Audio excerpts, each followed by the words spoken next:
Welcome to LiveHive, where you can stay up to date with the latest updates about marketing, sales, and business.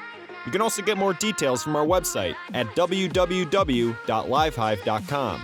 Instant gratification is provided by video games, which helps to alleviate the stress of reaching long-term goals. In addition, gaming may be a creative and artistic outlet that can help you unwind. Finally, video games can lead to critical social interactions after a hard day, which is a terrific way to relax. So, let's have a look at some recent developments in the gaming industry.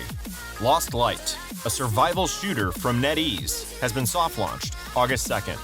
Netease, a Chinese mobile game company, has soft-launched Lost Light, their next mobile survivor shooter. Lost Light is a survival shooter set in a post-apocalyptic metropolis that was first presented alongside 12 other titles at Netease Connect 2021. The game was first released in a closed beta test on April 28th in New Zealand and Australia, but it is available in Germany and the United Kingdom. The game is now exclusively available on Google Play, with intentions to expand to additional platforms in the future. Players assume the position of a member of the Firefly Squad, tasked with surviving in the exclusion zone, while investigating the surrounding intrigues. Players battle for resources and can go it alone or collaborate with others in a diversified social interaction system.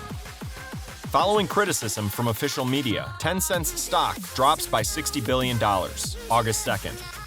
Following criticism from a state media report that saw the company's valuation slashed by $60 billion, Tencent has said that it will limit the accessibility features it has installed for minors. Tencent's Honor of Kings was highlighted by the Chinese newspaper Economic Information Daily through Reuters, while detailing how adolescents are becoming increasingly attracted to internet games. In the report, online mobile gaming was compared to a spiritual opiate, and further restrictions were suggested.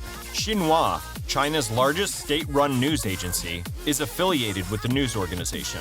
Tencent's stock dropped more than 10% after the report was published, causing the Chinese internet giant's value to tumble by about $60 billion. However, following the company's disclosure of new limits, share prices increased marginally, resulting in a 6% drop overall. The Honor of Kings, also known as Arena of Valor globally, was cited as the most popular online game among students, with some claiming to spend up to 8 hours each day playing the MOBA. Diablo Immortal has been postponed till the first half of 2022, August 4th. Diablo Immortal has been pushed out to the first half of 2022 by Blizzard Entertainment. Activision Blizzard's financial statements for the first 3 months ended June 30th, 2021, disclosed the news. In addition, the creators of the new free-to-play game revealed that they are pursuing more options to help the game seem more engaging and reach a larger audience. Diablo Immortal's progression was also reported to be doing well during testing, with feedback describing the game as great. This stark contrast to the game's initial presentation at BlizzCon 2018, when fans were outraged that the franchise was heading to mobile. Next week's Pocket Gamer Launchpad, number 5, will celebrate the most recent mobile game release and updates, August 5th. Next week, on August 12th and 13th, you'll get the hottest new releases, world-exclusive reveals, and the most recent updates from some of the biggest brands in the mobile gaming industry. Next week, Pocket Gamer Launchpad will return for its 5th edition, featuring new, forthcoming, updated iOS, Android, and mobile games from various streams, platforms, and social media.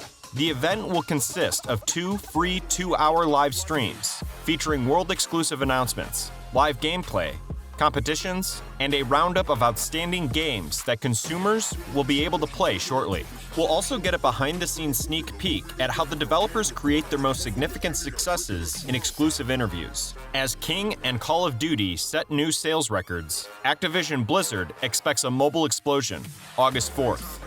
Thanks to Call of Duty, mobile, and King's ongoing mobile game franchise, Activision Blizzard has set new sales records. The company's financial reports for the 3 months ended March 30th, 2021, corroborated this, with revenues of $2.3 billion. This was a 19% rise year over year, with digital downloads and distribution accounting for 88% of the total. Activision Blizzard's earnings per share increased to $1.12 from $75 a year ago. Net bookings, on the other hand, were $1.9 billion, down from $2.1 billion in the same period in 2020. The difference between net bookings and revenue is due to how bookings are dispersed over multiple accounting periods. Under U.S. accounting rules, Activision Blizzard had $9.6 billion in revenue after the third quarter. Nintendo and the creators of the White Cat project have reached an agreement after a 5-year legal struggle. August 5th. Nintendo has reached a patent infringement settlement with Kalopal, the developers of the White Cat project, after a 5-year legal battle. Kalopal has agreed to pay an undisclosed amount and will commit to paying for future licensing of Nintendo's patents, according to a statement on the company's website. Nintendo has been accused of copyright infringement since September 2016. Following a succession of unanswered complaints to Kalopal, Nintendo launched a $350,000 lawsuit against the developer in 2018, citing 5 patent infringements. According to Silicon Era, Nintendo's final settlement demand has reportedly risen to more than $30 million. Touchscreen joystick capability, multiplayer networking, confirmation displays in sleep mode, character assaults based on touch input areas, and a shadow effect placed on characters hidden behind the game's geometry are among the 5 patents Kalopal is accused of infringing. Axey Infiniti surpasses 1 million DAUs and is on its way to a $1 billion trading volume lifetime. August 6th.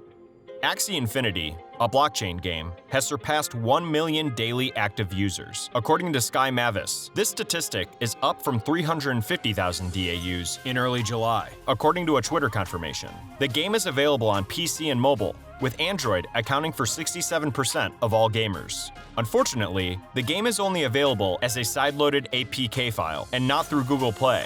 This achievement comes after Axey Infiniti announced that it produced more income in July than any other blockchain technology or product. The Ethereum blockchain generated $193 million in fees, compared to $23 million for Bitcoin. In addition, the Axey Infiniti treasury expanded by $207 million by taking a 4.25% cut from every NFT sale on its marketplace and fees from every breeding transaction. As a result, Axey Infiniti NFT has been traded for $735 million in the last 30 days, with lifetime trading volumes surpassing $1 billion.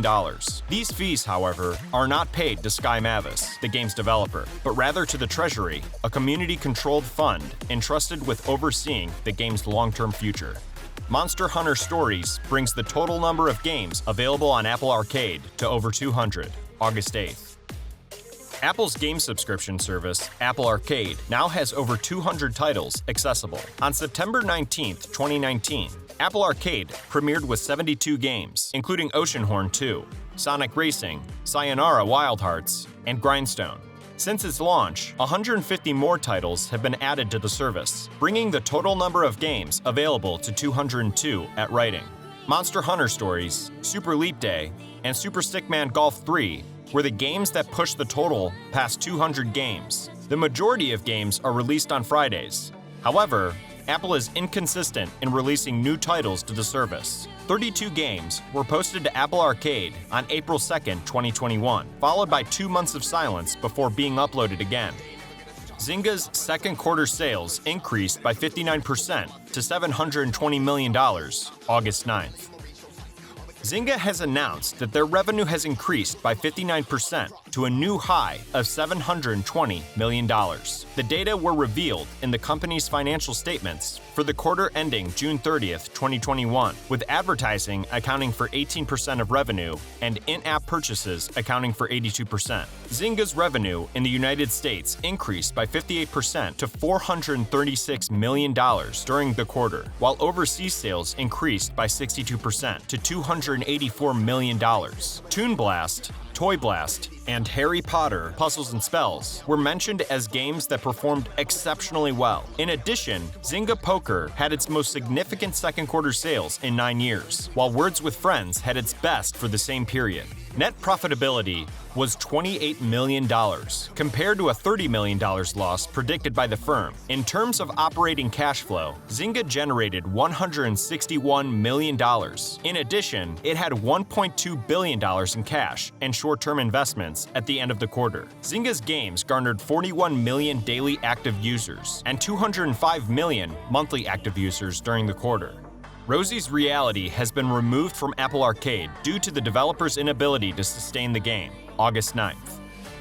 Rosie's Reality, an educational augmented reality software, has been deleted from Apple Arcade. Apple acknowledged to PocketGamer.biz that the game was shut down because the developer could no longer sustain it for future updates, and that it was taken from the list as a result. This is the first game to be removed from Apple Arcade since it began in September, with over 200 games currently available. Apple also stated that no more games would be removed from the program in the future. Rosie Reality, a Zurich-based developer, indicated that the company is moving on to other projects and that the need to keep the game updated could not be met. The company's website appears to have been taken down as well at this time. Don't forget to leave a like and subscribe so you can join the LiveHive squad and be a part of our channel. Thank you for watching.